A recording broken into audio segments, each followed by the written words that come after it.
നമസ്കാരം. 2026 നിയമസഭാ തിരഞ്ഞെടുപ്പുകൾ കഴിഞ്ഞ് ഇന്ന് ഫലങ്ങൾ പുറത്തു വന്ന സമയത്ത് കേരളത്തെ സംബന്ധിച്ചുള്ള വിശദമായ വിശകലനങ്ങൾ തത്വമയി ന്യൂസ് ഇതിനോടകം തന്നെ പ്രേക്ഷകരുടെ മുമ്പിൽ അവതരിപ്പിച്ചു കഴിഞ്ഞു. ഇനിയും ഫലങ്ങൾ പുറത്തു വരുന്നതനുസരിച്ച് പൂർണ്ണമായിട്ടുള്ള ഫലങ്ങൾ ഇതുവരെ പുറത്തു വന്നിട്ടില്ല. പക്ഷേ ഏതാണ്ട് ചിത്രം വ്യക്തമായിട്ടുണ്ട്. തിരഞ്ഞെടുപ്പ് നടന്ന എല്ലാ സംസ്ഥാനങ്ങളിലെയും പോണ്ടിച്ചേരിയിലെയും ചിത്രങ്ങൾ ഏതാണ്ട് വ്യക്തമായി തന്നെ നമ്മുടെ മുമ്പിൽ വന്നിട്ടുണ്ട്. പോണ്ടിച്ചേരിയിൽ NDA തിരികെ അധികാരത്തിലേക്ക് വരികയാണ്. വ്യക്തമായി പറയേണ്ട ഒരു കാര്യം, കൃത്യമായ ഒരു കാര്യം പ്രേക്ഷകർ ഓർക്കുക. BJP ഭരണത്തിലുണ്ടായിരുന്ന അല്ലെങ്കിൽ BJP സഖ്യകക്ഷികളുമായി ഭരണത്തിലുണ്ടായിരുന്ന അസാമിലും പുതുച്ചേരിയിലും BJP ഭരണത്തിൽ തിരികെ എത്തിയിരിക്കുന്നു. മറ്റിടങ്ങളിലെല്ലാം ഭരണത്തിലുണ്ടായിരുന്നവർ പുറത്തേക്ക് പോയിരിക്കുന്നു. അത് കേരളത്തിലാകട്ടെ, തമിഴ്നാട്ടിലാകട്ടെ, വെസ്റ്റ് ബംഗാളിലാകട്ടെ. തമിഴ്നാട്ടിലും വെസ്റ്റ് ബംഗാളിലും സംബന്ധിച്ചുള്ള വിശകലനങ്ങൾ അടുത്ത വീഡിയോകളിലായിട്ട് ചെയ്യാം. ഇപ്പോൾ നമുക്ക് ആസാമിലേക്കൊന്ന് പോകാം. അതിനു മുമ്പ് കേരളത്തെ സംബന്ധിച്ചുള്ള വിശകലന വീഡിയോയിൽ പറയാൻ വിട്ടുപോയൊരു കാര്യമുണ്ട്.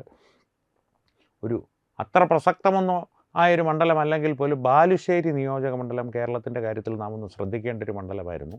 എല്ലാം മേയർ ഊട്ടിയുടെ ഐശ്വര്യം അല്ലെങ്കിൽ മേയർ കുഞ്ഞുവാവയുടെ ഐശ്വര്യം എന്ന് പറയുന്ന തലത്തിലേക്ക് കാര്യങ്ങൾ എത്തിക്കുന്ന രീതിയിൽ ഉജ്ജ്വലമായ തോൽവിയാണ് നമ്മുടെ മുൻ തിരുവനന്തപുരം മേയർ ആര്യ രാജേന്ദ്രൻ്റെ ഭർത്താവായ സച്ചിൻ ദേവ് അവിടെ ഏറ്റുവാങ്ങിയത്. ഏതാണ്ട് അവസാന കണക്കുകൾ പുറത്തു വരുമ്പോൾ 90,000-ഓളം വോട്ടുകൾക്ക് അദ്ദേഹം പിന്നിലാണ്. ഇനി ഫലങ്ങൾ മറിയുമോ എന്നറിയില്ല. എന്തായാലും അതൊന്ന് ഓർത്തപ്പോൾ അത് പറഞ്ഞു എന്ന് മാത്രം. കേരളത്തിലെ വിശകലനത്തിനോടൊപ്പം ചേർക്കേണ്ടതായിരുന്നു, അവിടെ വിട്ടുപോയി, ഇവിടെ ചേർത്തു എന്ന് മാത്രം. ഇപ്പോൾ വിഷയം ആസാമാണ് പ്രധാന വിഷയം ഈ വീഡിയോയുടെ. അസാമിൽ എന്താണ് ഫലത്തിനെ സംബന്ധിച്ചുള്ള വലിയ അത്ഭുതങ്ങളൊന്നും ഉണ്ടാവേണ്ട കാര്യം ആർക്കുമില്ല. കാരണം എല്ലാവർക്കും വ്യക്തമായി തന്നെ അറിയാമായിരുന്നു. 3/2 ഭൂരിപക്ഷം കൃത്യമായി നേടി, അല്ലെങ്കിൽ അതിലധികം ഭൂരിപക്ഷം കൃത്യമായി നേടി ഹിമന്ത ബിശ്വ ശർമ്മയുടെ നേതൃത്വത്തിലുള്ള BJP സർക്കാർ തന്നെ ആസാമിൽ അധികാരത്തിൽ തിരികെ എത്തുമെന്നുള്ളത്. കാരണം ആസാമിൻ്റെ ഒരു പ്രാദേശിക വികാരത്തെ ഉൾക്കൊണ്ട് ആസാമിനെ ദേശീയതയുമായി അടുപ്പിച്ച് നിർത്തി ഭാരതത്തോട് ചേർക്കാവുന്നതിൻ്റെ പരമാവധി ചേർത്ത് നിർത്തി മുന്നോട്ട് കൊണ്ടുപോകുന്ന ഒരു ഭരണരീതിയായിരുന്നു ഹിമന്ത ബിശ്വ ശർമ്മ സ്വീകരിച്ചു വന്നിരുന്നത്. ഒപ്പം തന്നെ കേന്ദ്രമന്ത്രിസഭയുടെ ഭാഗത്തു നിന്ന്, നരേന്ദ്രമോദി സർക്കാരിൻ്റെ ഭാഗത്തു നിന്ന് ആസാമിൻ്റെ വികസനം സംബന്ധിച്ച് കൈ അയച്ച സഹായങ്ങളും ഉണ്ടായിരുന്നു. അതുകൊണ്ട് തന്നെയാണ് ഈ ഡബിൾ എഞ്ചിൻ സർക്കാർ എന്ന് പലയിടത്തും പറയുന്നത്. BJP സംസ്ഥാനത്തിലുണ്ട്, കേന്ദ്രത്തിലുള്ള BJPയും സംസ്ഥാനത്തിലുള്ള BJP സർക്കാരും തമ്മിലുള്ള ഒരു സമരസം കാരണം സംസ്ഥാനത്തിൻ്റെ വികസനം തടസ്സങ്ങളേതുമില്ലാതെ നടന്നു പോകും എന്നുള്ളൊരു സാഹചര്യം എല്ലായിടത്തും ഒരുങ്ങും. അത് ഒരു രാഷ്ട്രീയമായ സത്യം തന്നെയാണ്. കാരണം കേന്ദ്രത്തിൽ ഇപ്പോൾ കോൺഗ്രസ് ആയിരുന്നു അധികാരത്തിലിരുന്നിരുന്നെങ്കിൽ ഉത്തർപ്രദേശ് ഉൾപ്പെടെ BJP ഭരിക്കുന്ന സംസ്ഥാനങ്ങളെയെല്ലാം അവർ ഞെരുക്കുമായിരുന്നു.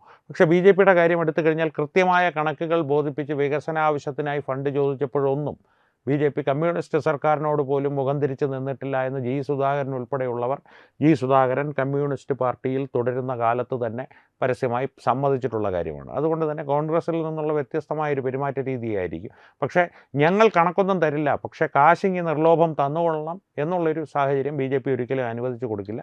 അതേസമയം BJP സർക്കാരുകളുടെ കാര്യത്തിൽ കൈ അയച്ച സഹായം അവർ BJP സർക്കാരുകൾ ഭരിക്കുന്ന സംസ്ഥാനങ്ങൾക്ക് വേണ്ടി ചെയ്തു കൊടുക്കും. പ്രത്യേകിച്ച് ആസാം പോലെ തന്ത്രപ്രധാനമായൊരു സംസ്ഥാനത്ത് ബംഗ്ലാദേശുമായി അതിർത്തി പങ്കിടുന്ന ഏതു സമയത്തും പാകിസ്ഥാനി ജിഹാദികളോ ഉൾഫാദ് ഭീകരവാദികളെല്ലാം ഏതാണ്ട് ഒതുക്കപ്പെട്ട ഒരവസ്ഥയിലേക്ക് പോയി കഴിഞ്ഞു, ഇല്ലാതായ ഒരു അവസ്ഥയിലേക്ക് പോയി കഴിഞ്ഞു. പക്ഷേ പാകിസ്ഥാനി ജിഹാദികളുടെ ഒരു ഭീഷണി ഇപ്പോഴും നിലനിൽക്കുന്ന ഒരു വസ്തുതയാണ്.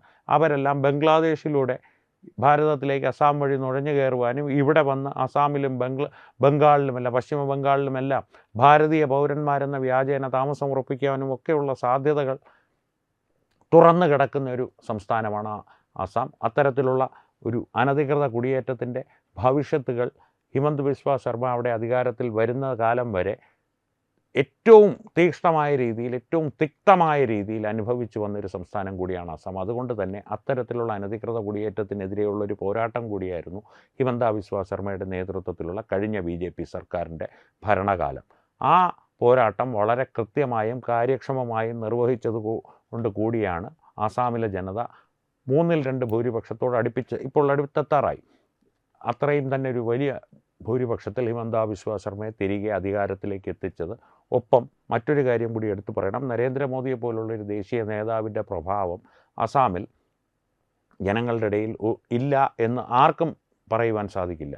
അദ്ദേഹത്തിൻ്റെ പ്രഭാവം നിഷേധിക്കുവാൻ സാധിക്കില്ല. പക്ഷേ അതോടൊപ്പം തന്നെ ഹിമന്ത ബിശ്വ ശർമ്മ എന്ന ആസാമിൻ്റെ പ്രാദേശിക നേതാവ്, ആസാമിൻ്റെ മുഖ്യമന്ത്രി, ഇപ്പോഴത്തെ മുഖ്യമന്ത്രി, ഇനി അടുത്ത മുഖ്യമന്ത്രിയായി സത്യപ്രതിജ്ഞ ചെയ്യാൻ പോകുന്ന വ്യക്തി, അദ്ദേഹം BJPയുടെ ഏറ്റവും ശക്തമായ ഒരായുധമാണ്. ആസാമിൽ മാത്രമല്ല, വടക്ക് കിഴക്കൻ പ്രവിശ്യകളിലെല്ലാം തന്നെ. ഇത് ഞാൻ മുൻപും പറഞ്ഞിട്ടുള്ളതാണ്.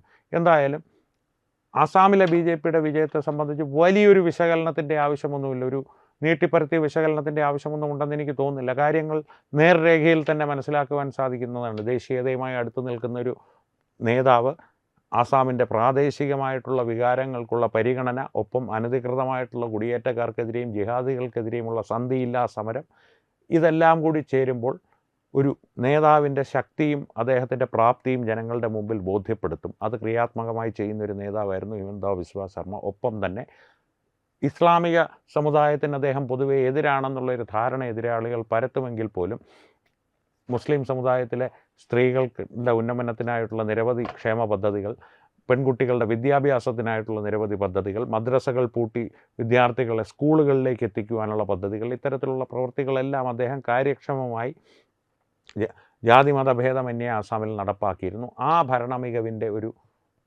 പ്രത്യുപകാരം കൂടിയാണ്, അല്ലെങ്കിൽ അംഗീകാരം കൂടിയാണ് ഇപ്പോൾ ഈ വൻ വിജയം ജനങ്ങൾ അദ്ദേഹത്തിന് നൽകിയതിലൂടെ പ്രകടിപ്പിച്ചിരിക്കുന്നത്. അതിനുള്ളൊരു പ്രത്യുപകാരം എന്നുള്ളതല്ല, അത് ഇനിയും തുടർന്ന് അത്തരത്തിലുള്ള പ്രത്യുപകാരം ആയിട്ട് ഇവർക്ക് ഉപകാരം ചെയ്യുന്നത് പോലെ അദ്ദേഹം ഭരിച്ചു എന്ന് പറയുന്നത് തെറ്റാണ്. ഒരു പക്ഷത്തിൽ അത് ക്ഷമ ചോദിക്കുന്നു ഞാൻ. അവരദ്ദേഹത്തെ ഏൽപ്പിച്ച ചുമതല അദ്ദേഹം ഭംഗിയായി നിർവഹിച്ചു. അതുകൊണ്ട് തന്നെ ഇയാൾ കൊള്ളാം, ഇയാൾ തന്നെ തുടരട്ടെ, ഈ പാർട്ടി കൊള്ളാം, ഈ പാർട്ടി തന്നെ തുടരട്ടെ, കൂടുതൽ ശക്തിയോടെ തുടരട്ടെ എന്നുള്ള ജനവിധിയാണ് ഇപ്പോൾ ആസാമിൽ നടപ്പാക്കപ്പെട്ടിരിക്കുന്നത്.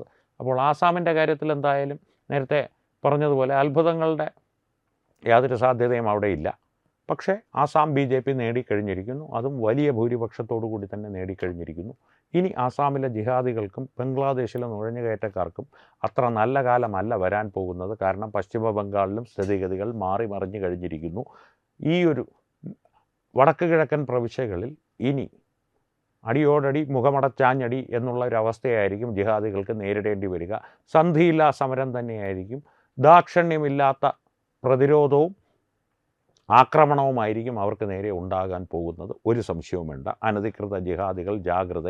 ബംഗ്ലാദേശ് മിക്കവാറും വലിയ താമസമില്ലാതെ സ്വന്തം കാര്യത്തിൽ തീരുമാനമാകുന്ന ഒരു വസ്തുത മുന്നിൽ കണ്ടറിഞ്ഞ് മിഴിച്ചു നോക്കി നിൽക്കേണ്ട സാഹചര്യം ഉരുവായി തന്നെ വരും. എന്തായാലും നിങ്ങളുടെ അഭിപ്രായം ആസാമിനെക്കുറിച്ചുള്ളതും ഈ നടന്ന തിരഞ്ഞെടുപ്പുകളെക്കുറിച്ചുള്ള നിങ്ങളുടെ അഭിപ്രായങ്ങൾ കമൻറ്റുകളിലൂടെ ഞങ്ങളെ അറിയിക്കുക. വീണ്ടും കാണാം. നന്ദി, നമസ്കാരം. വിട്ടുവീഴ്ചയില്ലാത്ത നിലപാടുകളുമായി ദേശീയതയുടെയും സമാജത്തിൻ്റെയും ശാക്തീകരണത്തിനു വേണ്ടി തത്വമയിയുടെ ജൈത്രയാത്ര തുടരുകയാണ്. യൂട്യൂബിൽ മാത്രം തത്വമയിക്ക് 10 ലക്ഷം സബ്സ്ക്രൈബേഴ്സിലേക്ക് എത്താൻ ഏതാനും ചുവടുകൾ മാത്രമാണ് ബാക്കി. മറ്റ് സോഷ്യൽ മീഡിയ പ്ലാറ്റ്ഫോമുകളിലും തത്വമയിയുടെ നിറസാന്നിധ്യം തുടരുകയാണ്. ഈ അവസരത്തിൽ ഞങ്ങൾക്ക് നിങ്ങളോടുള്ള അഭ്യർത്ഥന ഞങ്ങളോടൊപ്പം നിൽക്കുക എന്നുള്ളതാണ്.